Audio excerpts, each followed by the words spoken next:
¿Tienen alguna duda de los ejercicios?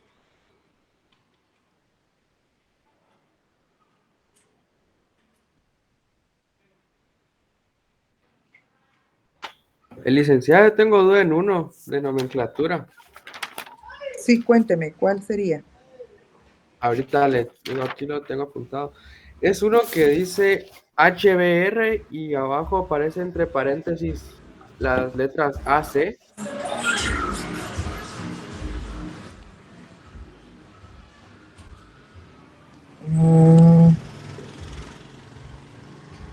Permítame.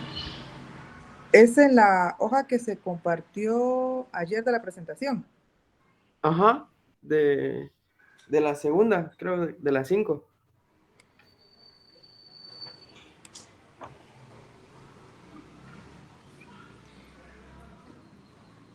Bueno, déjeme ver. Es el tercero que sale en la hoja. Es el tercero. Es de la presentación que vimos Ajá, ayer. ajá. Muy bien.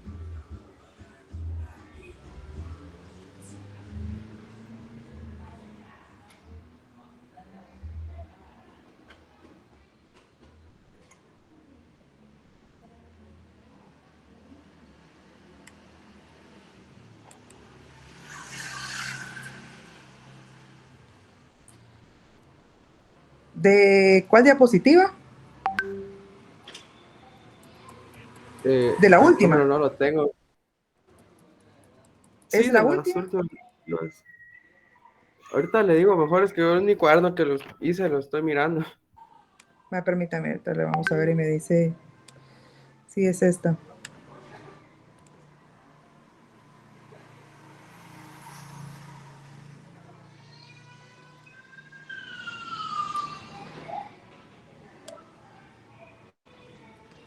¿De estos ejercicios?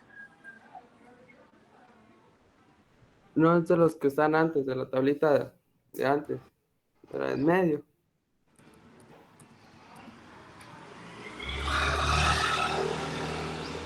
Estos. Ajá, de esos. El ¿Cuál tercero, de que ellos? aparece. AC. Ajá, HBR, AC.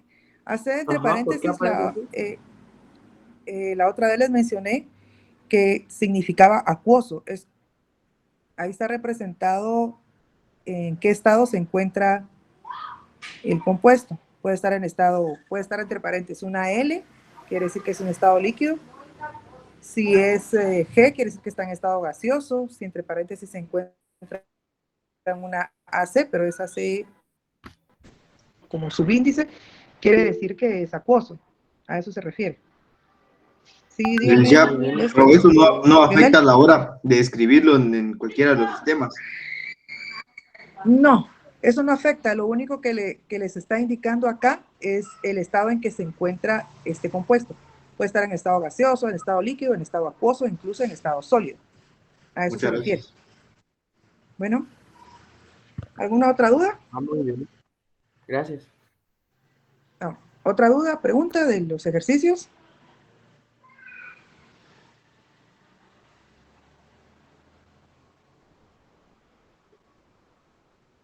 ¿Alguien más?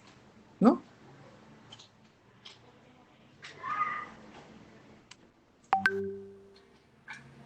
Bueno, entonces con el tema que vamos a proseguir, si ya no tienen ninguna otra duda, vamos a pasar al tema siguiente, que estaríamos hablando en relación a las reacciones químicas.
Permítame.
¿Sí visualizas la diapositiva? ¿Sí? Sí. Sí, gracias. Bueno, dentro de la química tenemos diferentes tipos de reacciones. Estas reacciones pueden estar clasificadas según el tipo de reactivo o reactantes que estén participando y el producto que se va a obtener. Por ejemplo, vemos acá que tenemos esta reacción de hidrógeno reaccionando con oxígeno para formar agua. El 2 que ustedes ven aquí antes que es 2 hidrógenos más 1 de oxígeno, se refiere a la cantidad de moles que están presentes dentro de la reacción. Toda reacción química debe de estar balanceada, que quiere decir la misma cantidad de iones hidrógeno deben de estar del lado de los reactivos que del lado de los productos. Entonces, reactivos van a ser los que nosotros vamos a encontrar del lado izquierdo y los productos van a ser del lado derecho. Existen diferentes tipos. Para esto pues nos ayuda mucho lo que es la tabla periódica. Es más fácil pues reconocer patrones generales de reactividad dependiendo de la clase de elementos que están participando. Como su compañero lo mencionó, hizo la pregunta. Ven ustedes que acá tenemos dentro de paréntesis S, tenemos el L, tenemos G, tenemos AC, que está al final de este hidróxido. El AS quiere decir que es un sólido, la L quiere decir que está en estado líquido y la G en estado gaseoso. El AC quiere decir que se encuentra en estado acuoso. Entonces,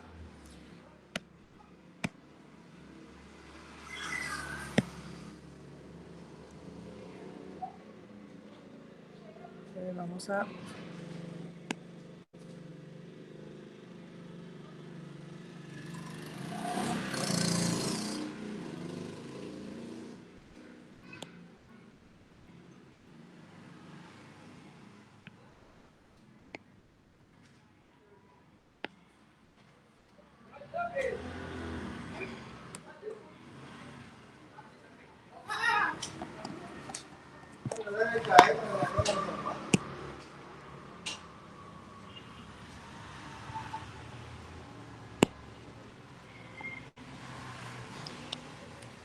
Sí, siguen visualizando mi pantalla, ¿verdad?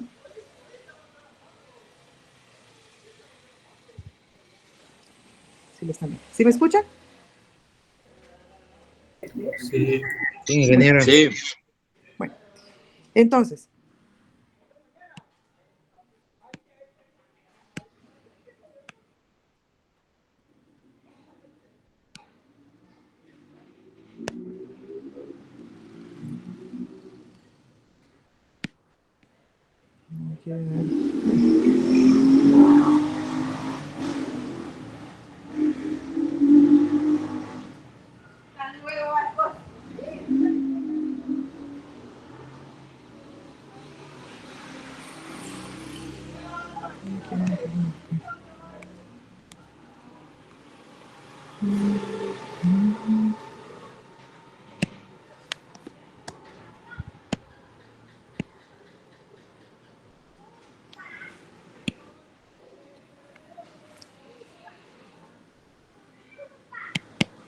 de este lado estarían los reactivos, o también conocidos como reactantes, y del otro lado vamos a tener los productos.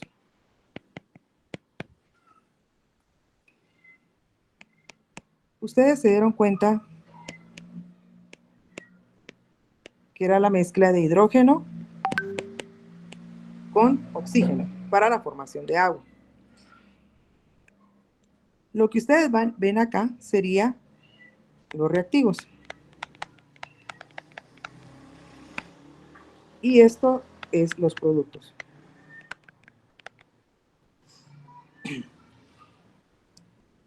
Los valores, por ejemplo, este 2 que podamos encontrar, nos sirven para lo que se conoce como el balanceo de la ecuación.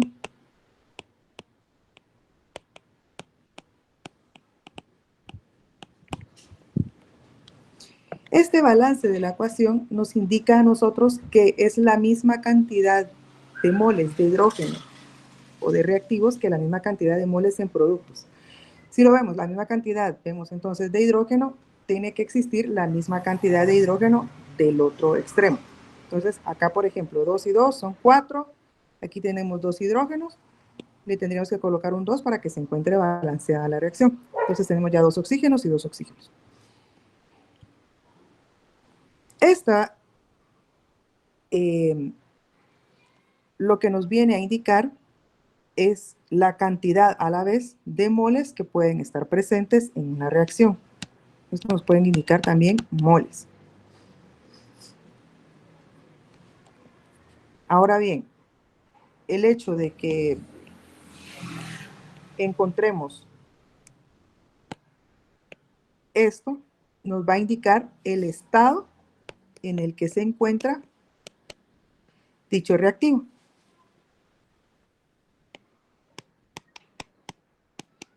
Entonces, podemos tener diferentes estados.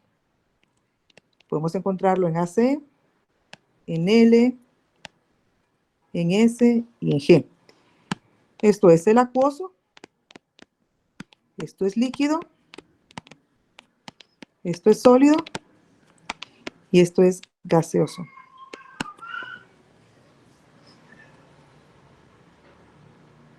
¿Resolví las dudas en esa parte?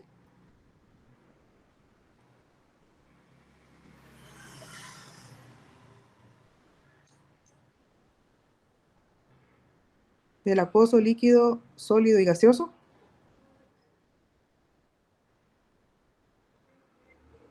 Sí,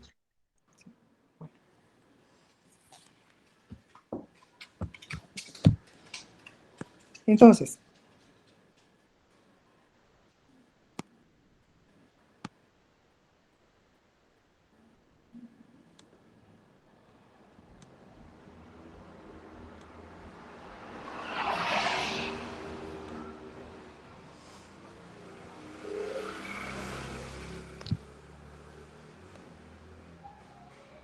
sí visualiza mi pantalla. Ya aquí la tengo. Vemos cómo, este es un ejemplo, se encuentra un reactivo en estado sólido, otro reactivo en estado líquido para producir, valga la redundancia, un producto. Sólido, líquido, gaseoso y gaseoso. Licenciada, disculpe, no sé si soy solo yo o no está presentando pantalla. Bueno, yo sí la veo acá. ¿Sí le aparece?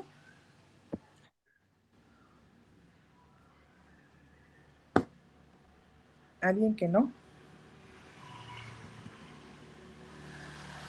Revisa tal vez si sale y vuelve a ingresar o ya le aparece. Ahorita lo voy a intentar. Gracias. Bueno. Vemos, por ejemplo, las reacciones de alcalinos que podemos tener al momento de reaccionar con el agua. ¿Alguno de ustedes ha tenido la oportunidad, por ejemplo, de darle de beber a un hidróxido?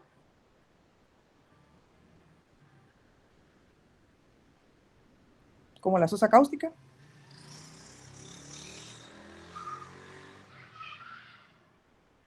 ¿No? La mayoría de veces uno utiliza la sosa cáustica y agrega la sosa cáustica hacia el agua para destapar inodoros. ¿Alguien la ha utilizado? Sí, licenciada, pero actúa mejor con el agua caliente. Sí, pero ojo, ¿verdad? Recuérdense que el hecho de dar de beber quiere decir que nosotros estamos mezclando agua con algún otro producto. Pero, ¿qué sucede si nosotros agregamos el agua hacia un álcali? O sea, hacia la sosa cáustica. Puede provocar una reacción. Entonces, lo que se hace es no darle de beber a la parte alcalina, sino es al contrario, le damos alcalinidad, que en este caso estamos hablando de la sosa cáustica, hacia el agua. No lo contrario, porque entonces podríamos producir algún tipo de reacción, como en este caso, un tipo de mini explosión, y si es en mayor cantidad, pues pueden ocasionar algún accidente. No digamos, al momento ustedes de agregar, imagínense, agua caliente sobre la sosa cáustica. Tiene que ser al contrario. Otro tipo de reacciones importantes que se da dentro de la química sería una reacción de combustión en el aire. Por ejemplo, nosotros podemos llegar a tener dentro de este tipo de reacciones algún hidrocarburo. Mezclamos con oxígeno y necesitamos una chispa que genere la combustión. Por esa razón es fácil el hecho de encender, por ejemplo, el gas que tenemos en nuestra casa, que al momento de abrir una perilla de la estufa, ustedes agregan una chispa y pues enciende. Y tiene que tener, lógicamente, oxígeno. Porque ustedes colocan una vela dentro de un recipiente y tapan ese recipiente, pues la vela inmediatamente se va a apagar, porque no tiene oxígeno. Estas están también dentro de las principales, unas reacciones de combinación. ¿Qué quiere decir de combinación? que nosotros podemos mezclar precisamente, como vemos acá, A con B y obtener un producto que sea C. Vemos este ejemplo. Tenemos carbono, que sería en su estado sólido, y se mezcla con oxígeno en un estado gaseoso. ¿Y qué es lo que producimos? CO2 gaseoso. Siempre tomen en consideración carbono, oxígeno, dentro del producto que nosotros vamos a obtener sería carbono y oxígeno, tiene que tener la molécula como tal. No vamos a tener, por ejemplo, calcio o magnesio. ¿Por qué? Porque no es parte del proceso. Otro ejemplo es la mezcla de nitrógeno gaseoso con hidrógeno gaseoso para producir amoníaco, que es el NH3 gaseoso. Estas serían conocidas como reacciones de combinación. Para que se pueda dar, por ejemplo, el caso de la mezcla o de formar precisamente amoníaco, pues necesitamos, si son dos gases, vamos a necesitar un compresor que contenga los dos gases. Idealmente, los gases se manejan en una forma ideal, que llamamos una forma estándar, que es de preferencia o manejable 25 grados centígrados a una atmósfera de presión dentro del recipiente que se va a mezclar. Estas son las reacciones de combinación que también podemos llegar a tener. Por ejemplo, la mezcla del aluminio con el bromo. Vemos el aluminio se encuentra en un estado sólido y el bromo lo vamos a encontrar en un estado líquido. Si nosotros vamos a la tabla periódica, vemos ¿qué es el aluminio? ¿Está en estado sólido? Sí. ¿Es un metal? También. ¿Y qué es el bromo? Bueno, es un no metal considerado halógeno. Y al momento de mezclarse un metal con un no metal, pues vamos a obtener precisamente halogenaciones. En este caso el bromo es un halógeno que sería bromuro de aluminio. Y este es lo que nosotros vamos a obtener en un estado sólido. La mezcla de este aluminio sólido más este líquido nos va a producir un bromuro de aluminio. Ahora, si ustedes se dan cuenta con cuánto estaba precisamente trabajando el bromo y con cuánto estaba trabajando el aluminio.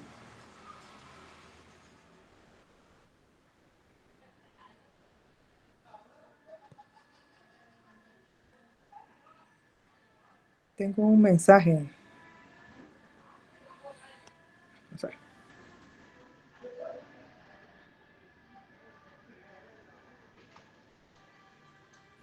ver. Se fue el ingeniero. Bueno. Este otro es, mire, aquí están los subíndices, sino serían los números, los factores estequiométricos o número estequiométrico, que es el 2 y el 3. Estos nos sirven para el balanceo de ecuaciones. Hay diferentes tipos de balanceo, lo vamos a ver más adelante, que sería el balance al método del tanteo, redox y balance de forma estequiométrica. Entonces, aluminio, 2 aluminios y 6 bromos. Y de este lado tendríamos 2 bromos y un aluminio, por ejemplo. Pero este 2 significa que vamos a tener ya 2 aluminios del lado de los reactivos, 2 aluminios del lado de los productos. 3 por 2, 6 bromos del lado de los reactivos, 6 bromos del lado de los productos. Otra combinación sería el hierro, que es un metal, al combinarlo con un halógeno, que es el cloro. O tenemos cloruro férrico, porque está trabajando con 3 el hierro. Sólido el hierro, gaseoso el cloro. Acá está mostrando el ejemplo de cómo es precisamente el aluminio en un estado sólido, que la mayoría lo ha conocido, y el bromo en un estado líquido. El bromo es bastante volátil y va a formar un tipo de sólido que es el que se muestra acá y molecularmente lo veríamos de esta manera, que es esto que está aquí.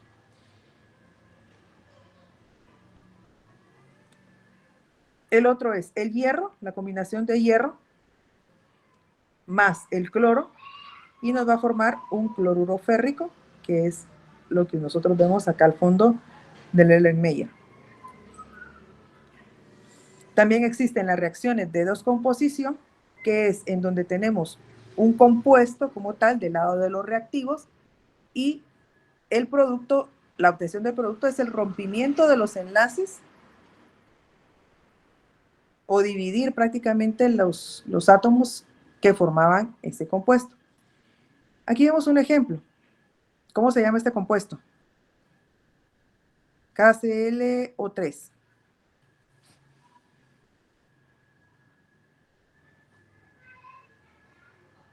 Cloruro de potasio, no.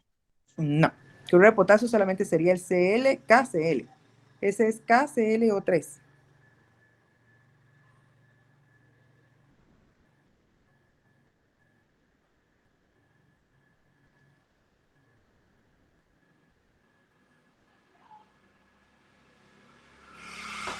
No es un ácido potásico.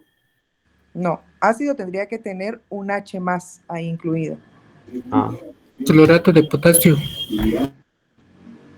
Clorato de potasio. Así es. ¿Por qué? Aquí el oxígeno está, el oxígeno con -2, 6, el otro estaríamos hablando de que el cloro estaría trabajando con +6, 1, 2, hipooso, 3, 4, oso, 5, 6, ico. Quiere decir que es un anhídrido clórico. Forma un ácido que sería ácido clórico y para formar el ion de ico pasaríamos a ver, dígame, ato. Entonces sería un clorato de potasio.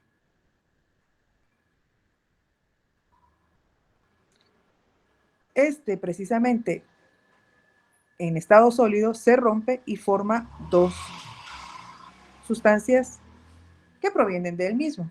Forma este que está acá, que sería el KCl, que en este caso sí es, como dijo su compañero Freddy, cloruro de potasio, más oxígeno en su estado gaseoso.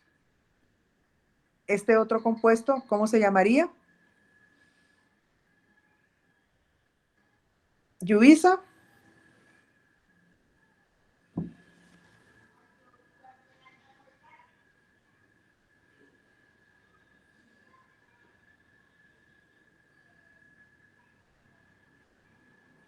Lluviza.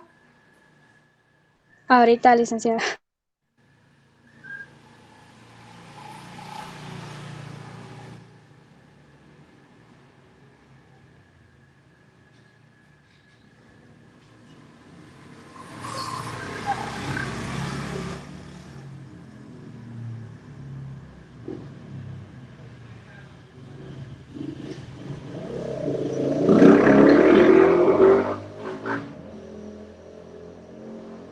A ver, ¿qué me dice Luis?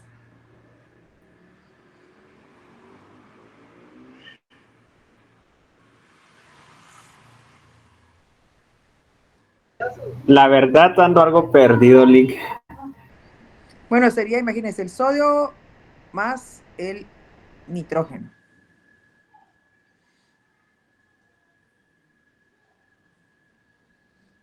No es nitrato de sodio. Nitrato fuese si tuviera el oxígeno.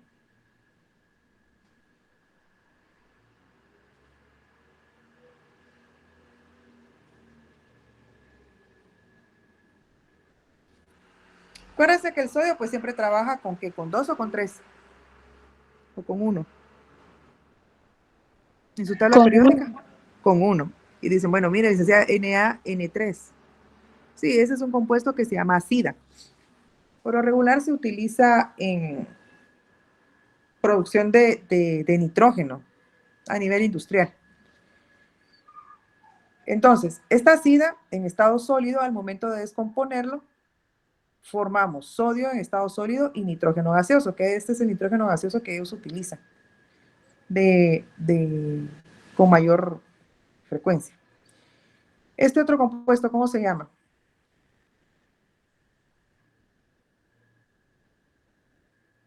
El de abajo, el CaCO3.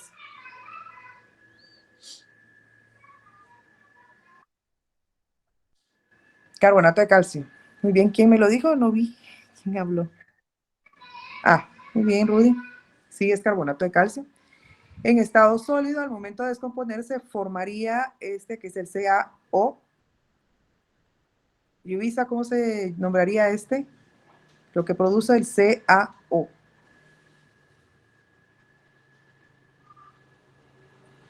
Óxido de calcio. Óxido de calcio más CO2, que es el dióxido de carbono. Ese es en relación a la descomposición. ¿Qué sucede con el de desplazamiento? Con el desplazamiento, lo que va a suceder es en donde tenemos, por ejemplo, un metal más un, ¿qué sería en este caso? Un compuesto terciario, que sería una sal, y nos va a dar lugar a que cualquiera de ellos sea desplazado, cualquiera de los elementos pueda ser desplazado por otro. Entonces veamos el ejemplo. Tenemos aquí zinc en estado sólido más sulfato de cobre en estado acuoso. El momento nosotros de mezclar en estado acuoso el sulfato de cobre, le agregamos zinc, ¿qué es lo que va a suceder? Es que el cobre va a ser sustituido por el zinc para formar sulfato de zinc en estado acuoso y separamos al cobre en estado sólido.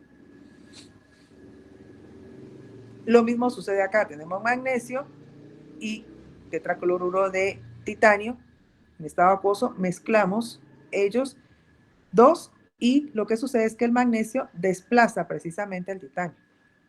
A eso se refiere desplazamiento. Pero existen dos tipos de desplazamiento. Está el desplazamiento simple y el de doble desplazamiento. Entonces, cuando es un desplazamiento simple, solamente sustituimos uno por otro. Aquí vemos solamente un metal, pero un elemento. Pero en otras reacciones podemos encontrar hasta sustituir dos átomos por otros. Ese sería un doble desplazamiento.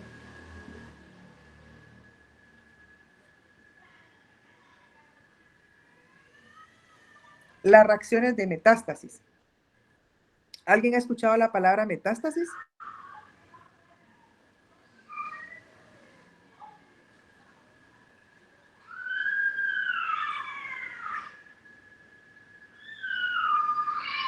¿Alguien ha escuchado la palabra de metástasis? Cuando dicen, por ejemplo, en cáncer, cuando una persona tiene metástasis. No, licenciado. ¿No? Bueno, cuando es en relación a metástasis en cáncer, por ejemplo, quiere decir que esta se desprende prácticamente del tumor, una parte de él, hacia otras partes del cuerpo y entonces se propaga alrededor de otras. Entonces, una reacción de metástasis, pues, puede deberse o equipararse a una reacción de doble reemplazo o de doble desplazamiento, que era lo que les estaba mencionando, o metástasis. Cualquiera de las dos formas se puede mencionar. Entonces vemos acá este compuesto que se llama Angélica. ¿Cómo le llamaría a este compuesto?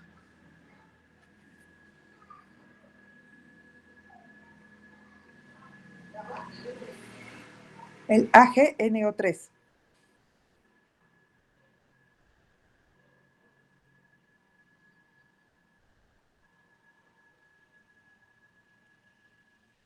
Angélica.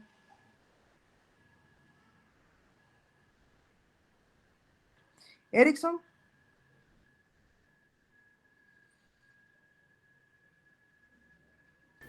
Nitrato de plata, licenciado. En estado acuoso.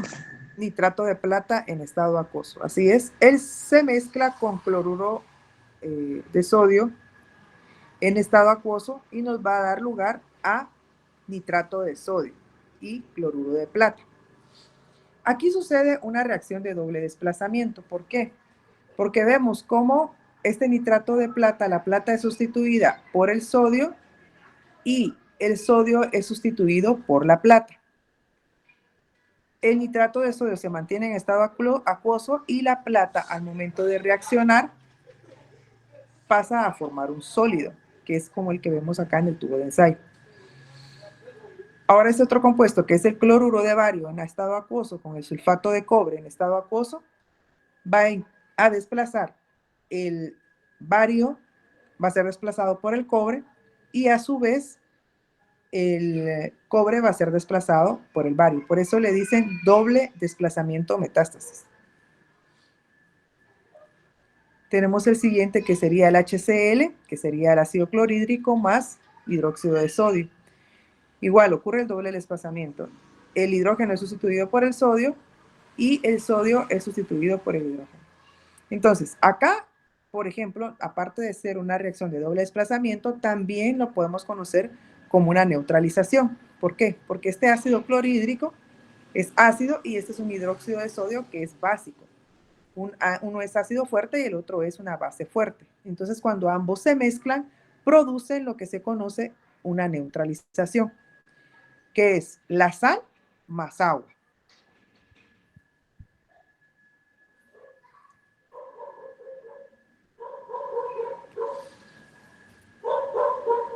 Las reacciones de tautomerización. ¿Qué sucede con la reacción de tautomerización? Esto quiere decir que vamos a tener isómeros, o sea, van a cambiar las posiciones en las que se encuentran ciertos grupos funcionales. Como por ejemplo, vemos acá que el hidrógeno cambia en relación a posición, pero con el simple hecho de cambiar un elemento de posición con otro, lo que ocurre es que también cambia la función de este compuesto. Por ejemplo, esta sería una lactama y la otra sería una lactima. Incluso van a tener funciones diferentes. A eso se refiere la tautomerización.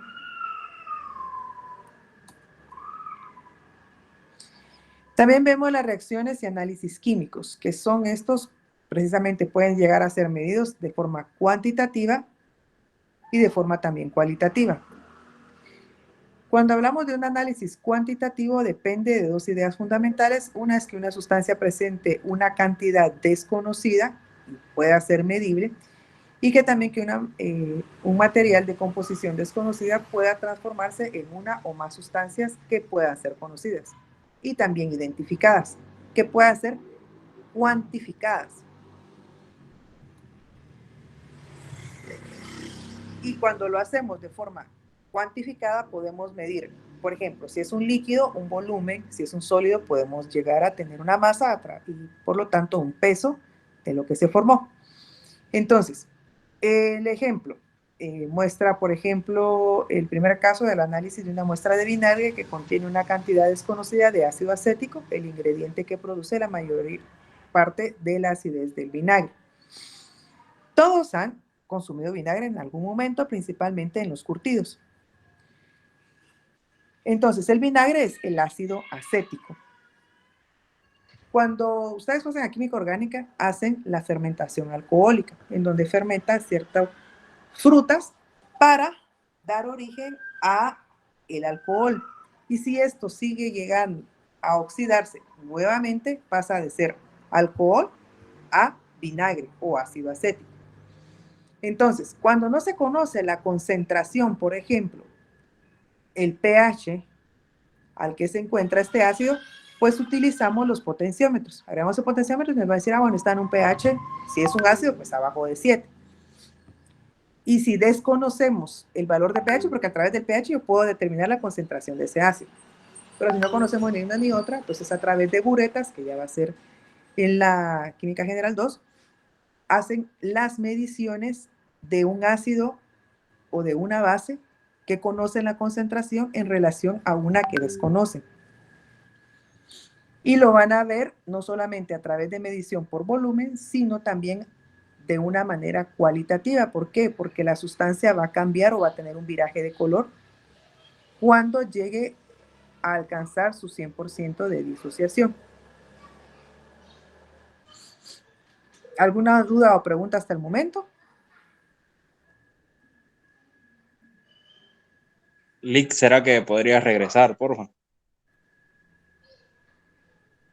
Otra. Donde están gracias.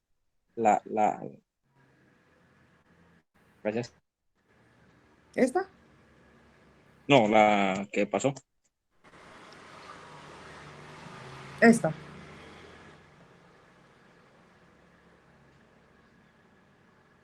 Ajá. No, gracias. Solo era para copiarlo. Ya bueno. ¿Duda o pregunta?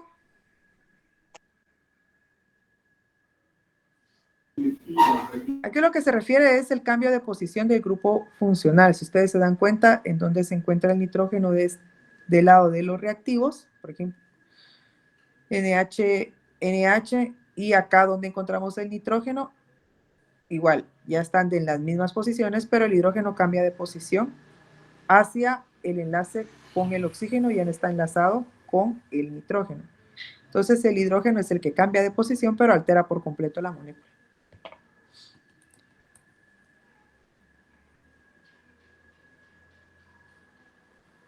Estas son las reacciones de análisis químico.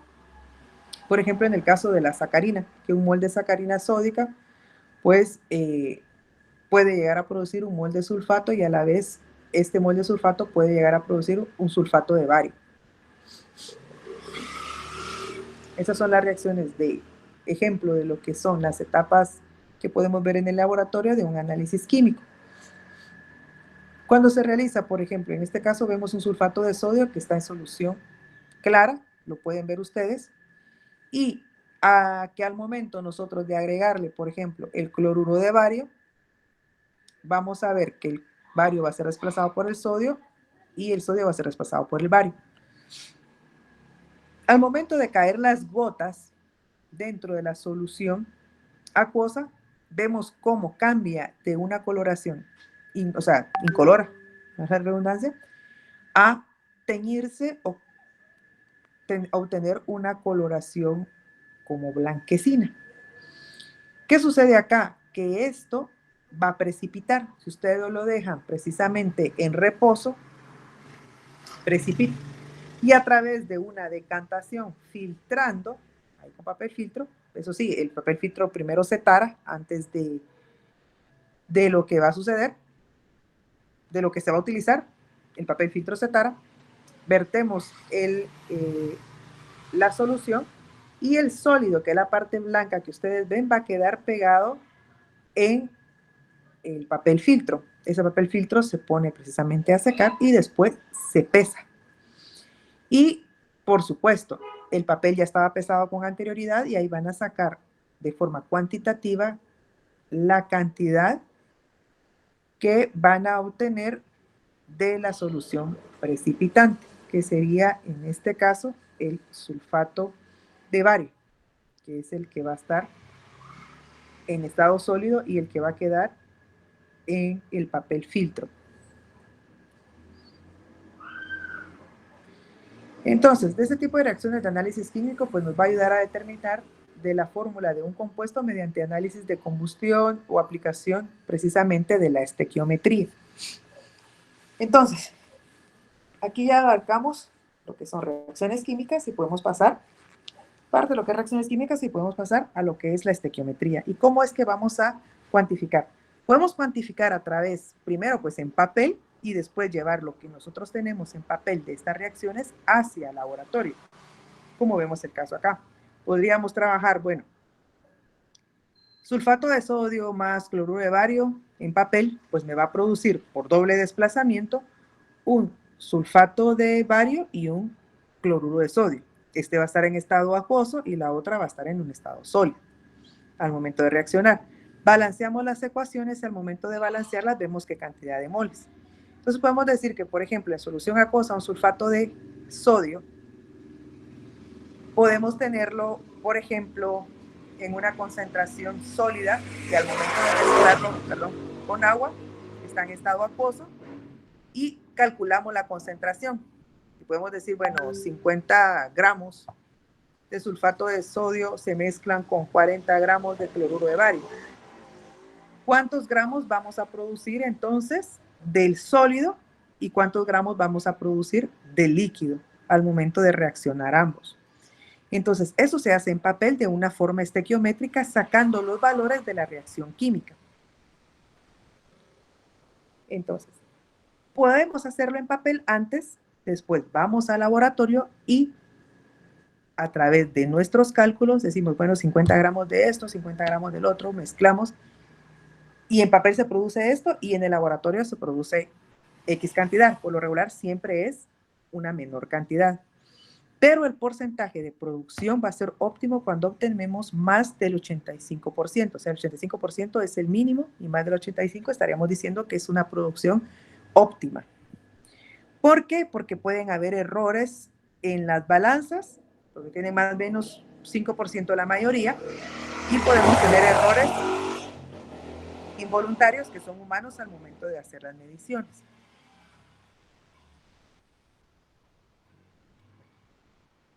Yo creo que nos quedamos por el momento. Solo déjenme que les tome ahorita al final la captura de